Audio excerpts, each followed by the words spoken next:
Hi, everybody. Welcome in. It is a Wednesday edition of the At Home Update. I'm Dan Gresham, and this indeed is my home. And welcome you in and grab a cup of coffee if you want. We're not going to be around a long time this morning. Anxiety is out of the air, moisture is not. There is still plenty of it here. But now that we have seen what Nicholas has to offer and it has moved on through and is moving out, we can now say, I think without any doubt, that we I hate to use the phrase, I mean, because it's so overused, but I think it's almost true. We dodged the bullet, and the bullet being a tropical, situation, whether it's a hurricane or a tropical storm, but we managed to get through this one without really much to talk about here in Southeast Texas. Yes, we had rain. Yes, we had power outages. Yes, we had some pretty good gusts of wind. But all things considered, when you put it in perspective, historically and otherwise, it was pretty much a non-event across Southeast Texas. Rain totals anywhere from 10 inches to an inch, depending on where you were. And now when I say an inch, I'm talking about way north. They probably got a little bit, and probably got more today than they got yesterday. Meanwhile, if you go to Crystal Beach or if you go down to High Island, not uncommon to see totals down there 9-10 inches. Same thing being true if you get on into northern and eastern Chambers County and western and southern Jefferson County. Some pretty good totals there as well. But on the whole, for everybody yesterday, over the course of a 24-hour period, somewhere around 5 inches was pretty much looked to be the average. Of course, again, more south of the interstate, less if you go north of the interstate. Let me remind you of a couple of things. First of all, it's a Facebook post, so all you got to do is comment. It's also a YouTube video that is posted every day live on YouTube. It's a YouTube channel. You can go to Dan's at Home on YouTube, and you can watch and you can comment there just like you would on anything else. Just post your comments at the bottom of the screen. You can tell me good morning. You can tell me where you're watching from. You can tell me what's on your mind. I can see what you're saying, and it gives us a way to interact with each other. It's really a pretty easy thing to do for you, and a very easy thing. I'm looking at them now. Kim, good morning to you. Hey, David, Sharon's up this morning. Carlene, is always good to see you. Hi, Tammy. It's nice to see you this morning as well. Esther is here. Charlene. Hi, Dawn Foxworth. Hope you're doing good this morning. Caroline is here this morning. And also, good morning to you as well, Mr. Lamel. Nice to have you up. Nina is up this morning as well. So you see what I'm talking about. I can see your comments, so post them up. And if I don't mention your name while we're sitting here talking, that's okay. I read every single comment that comes in. I want to know what you're thinking about. I want to know what's going on. Also appreciate, as always, if you will hit me with a thumbs up, that's a like. A like has to do with the way they distributed things on both Facebook and YouTube. So the more likes you get, the more likely you are to be seen by other people. And we just want to share our community and spread the community we've created here on Facebook and YouTube. So let's get started this morning. We always like to go to kfdm.com, see what's happening on the homepage here in Southeast Texas. We just think it's a good place to start. We hope that you will keep it in mind throughout the day when you're looking for headlines. You can see that we have their post-Nicholas forecast keeps light rain and drizzle in the mix, talking about Entergy, also talking about Gary Sarge, an interesting story. In the middle of the storm, I heard the police scanner say something about an alligator on the road, but we were so busy covering other things, I really didn't know what it was until later. Turns out Gary Sarge had to go and remove a 10-foot alligator from I-10 and Major Drive. Sorry about that. But so that was kind of interesting. Side note that I didn't know happened is about 4 a.m. that you probably didn't know either. Also this morning, let's just go to radar and show you what is left of Nicholas. And there's not a lot really in Southeast Texas. Let me get it back down to where you can see it. There you go. Beaumont in the center there. And you can see there's not a whole lot popping up there this morning as far as radar goes. And it's kind of a fooler, though. You look at that and you go, oh, Not a problem. It's not raining. Well, I just drove home from the KFDM studios and had to use my windshield wipers all the way. But if you're looking at radar, it doesn't indicate any rain is falling. That's because the moisture we do have is extremely light. It's almost a mist, but at the same time, it's hanging in the air rather than falling almost. So there's a good chance if you go out, you're going to have to use the windshield wipers, maybe intermittently or on a very slow speed. Zoom out a little bit, kind of get an idea of where we're at as far as the storm goes. And you can see it is certainly still creating. Look at how large this swath of moisture is. Remember us talking about how lopsided this storm was in its makeup? I mentioned this morning, in the course of 40 years of watching storms, and sitting beside meteorologists, including Greg for the last 40 years, Boswick, I don't think I've ever seen one this misshapen. I mean, it was just all to one side.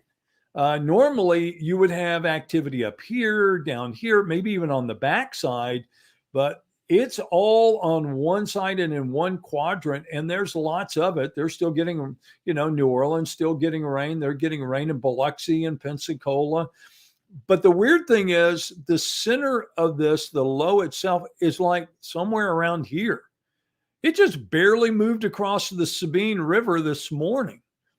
So there's the actual low is here, and then all of the activity is way off to the east. So that being said, if you put it in motion, all of this is moving in that, that counterclockwise circle. And as it does, some of that backside moisture may come back across Beaumont and southeast Texas, southwest Louisiana. So they do have showers in the forecast. It's like 30% coverage. So don't be surprised if you're running. And again, if you go out, the moisture is hanging in the air. The other thing that we learned this morning that I thought was very cool was I asked Chad Sandwell on the show this morning, on the morning show, I said, any idea where we are in rain totals for the year? And he knew immediately because he had already looked. His curiosity was piqued. We're at 54 inches of rain over the course of the 9 months and 15 days of 2021. 54 inches, which puts us, I think, about 9 inches above normal. That's significant. I was saying, how many places don't get more than 14 inches of rain in a year? Some very arid spots, other spots, they may a good year, maybe 20 inches of rain. And here we are already at 54 inches of rain, and we still have months to go, and we still have a tropical season left to play out. So who knows how much more rain we may wind up getting out of this. Good reminder too, be prepared. I know we all want to go, that was great. We, dodged it, nothing happened. But that certainly doesn't mean we won't have more. I mean, that's always a possibility until we get into November, until you get the water temp up.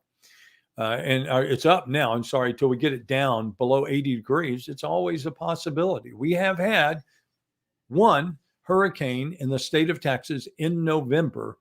It actually goes back, I think it was, I looked the other day, 1885 in Brownsville. So it can happen. I'm hoping, like you, this is the only one we see this year, but we have to be realistic in our expectations that it is a possibility. So, there's no problem. You bought bottled water. You're like, man, we didn't even, we didn't use it. We didn't need it. I bought all this non-perishable food items just in case. They'll keep. Now you don't have to go. Next time a storm comes into the Gulf, you don't have to go running out, trying to get to the store, trying to take care of things. You got that part covered. So it's okay. It's not a problem. We will remain vigilant. We'll continue to watch what's going on because we've lived here long enough to know that's what you have to do. I thought it was a very interesting story that we had from Sabine Pass because, there's a town that's been through it. You look back over the course of the last 25 years, how many times Sabine Pass has been flooded, to the point that they've had to rebuild. They pretty much know storms, and their attitude is, we're here for the duration. We're not going anywhere. We'll help each other. But at the same time, we're going to remain vigilant. We're going to watch what happens. We should be hurricane savvy, storm savvy by now, right? after all that we've been through. It's kind of like Entergy, which is working hard this morning. Let me go back. We'll take you back over here. Again, that was KFDM.com. Let me take you to Entergy's outage map because we do still have some power out across Southeast Texas this morning. The numbers significantly less. We go by county. In total number, there are 817 folks without power this morning. Of course, that could be commercial, it could also be residential, but it's 817 locations, meters that are without power this morning. Of that, 438 are in Jefferson County. That's by far the largest number. Then you break it down, Hardin, there are 71, Orange County, 26, and in Montgomery, 149, Chambers County, 103. So that 438, again, the bulk of those are in these locations right here. One of them in the West End. You can click on these. You can see there are only 17 customers in that particular outage. And I can find out from each one of these, 36 in that one. So you would have to think the biggest bulk is going to be right there. Well, that's only 25. So then you can zoom in if you want to and see if we can see where those larger numbers are that you have outages. Everything red indicates that power is out in those particular parts, in those areas. But see, you can even go in, find out what estimated restoration time. And Entergy saying they expect to have most everyone up and running by today. And if not, then it would be tomorrow before they would get up and running. But again, the numbers, very, very good. You still have some folks down in South County, obviously. You can see the red over here in Port Arthur, then coming back up into Mid-County. You still have one location there in Orange. In Viter, you have a location there that is 15 customers affected. So again, Entergy out working. But as I was saying this morning, talk about some expertise. You know, you would think they've got it covered. There's 62 people right there in between Lumberton and Kuntz that are without power this morning as well. But again, Entergy hard at work. Linemen out there trying to get power restored to everyone. There's a South China Road, looks like a significant outage. Yeah, 116 customers affected there. All right, just a couple other quick notes and we'll be out of your hair this morning. We haven't talked about it much. COVID numbers are out. We have significant increase in the numbers for Jefferson County, more than 300 new positives being reported by the state over the course of the last 3 days. If we look at the state as a whole, you can see vaccine rates are up. Hospitalizations are down from a week ago across the entire state. We are still at about 30% capacity being COVID cases in the 9-county area that includes Jefferson, Orange, Hardin, Chambers, and surrounding counties. You can see average new cases are up, and maybe most concerning is an increase in the number of deaths by 51 compared to a 7-day average a week ago. All right, always like to end, if I can, on something that's more of an upbeat, positive story before we get out of here. This morning, let's do food. Why not? We always enjoy talking about food, and this is a cool story. If you go to Texas Monthly this morning, let me take you over there. This is Texas Monthly. They have a great story about Texas' most famous barbecue tacos. I'm going to tell you, I love brisket tacos, but I had never thought about them being called barbecue tacos. But a good brisket taco, man, are you kidding me? With barbecue sauce, So you might want to check it out. If you've never had it, might be something you want to ask for next time you go to your favorite taqueria, or, you know, if you just go to some Tex-Mex restaurant.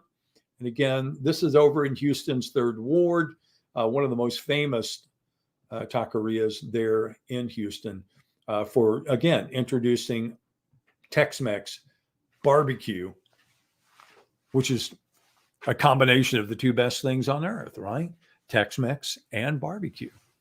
Talk about pure Texas. All right, let's remind you a couple of places you can go today if you want to keep up on what's happening in the headlines. You can check us out noon today, KFDM, of course.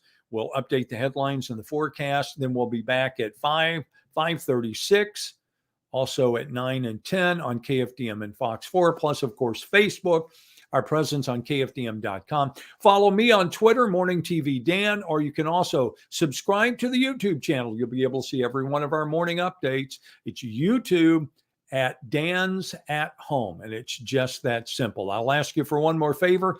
Hit me with a thumbs up before you go this morning, just to let me know you were here. And I will tell you that I appreciate your thoughts, your comments, and look forward to talking to you bright and early again tomorrow morning. You go out and have a terrific day.